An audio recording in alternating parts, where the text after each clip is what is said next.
அடுத்ததாக மாநில அளவிலும் தேசிய அளவிலும் ஒரு முக்கியத்துவத்தை தெலுங்கு தேசம் கட்சிக்கு பெற்றுத்தந்த இந்த தேர்தலுடைய வெற்றியை தொடர்ந்து அவர் சந்திரபாபு நாயுடு முதலமைச்சராக தேர்வு செய்வதற்கான கூட்டம் இன்று நடைபெறும் என்று சொல்லப்பட்டிருக்கிறது. இது குறித்த கூடுதல் விவரங்களை ஆந்திராவில் இருக்கும் நம்முடைய செய்தியாளர் ரகுவரனிடம் கேட்கலாம். ரகுவரன், இப்ப இந்த கூட்டத்தில் என்னென்ன விஷயங்கள் முக்கியமாக ஆலோசிக்கப்பட இருக்கு?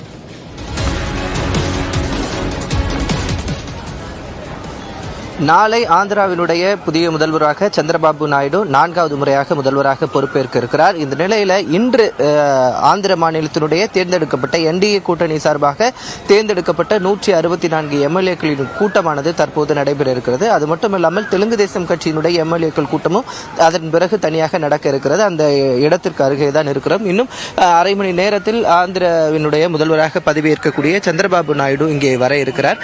இந்த கூட்டத்தில் ஆந்திராவினுடைய குழு தலைவராக தெலுங்கு தேசம் கட்சியினுடைய சட்டமன்ற குழு தலைவராக சந்திரபாபு நாயுடு தேர்ந்தெடுக்கப்பட இருக்கிறார். தேர்ந்தெடுக்கப்பட்ட பிறகு அந்த கடிதத்துடன் அவர் இன்று மதியமே ஆந்திர மாநில ஆளுநர் நசீம் அவர்களையும் சந்தித்து ஆட்சி அமைப்பதற்கான உரிமையும் கோர இருக்கிறார்.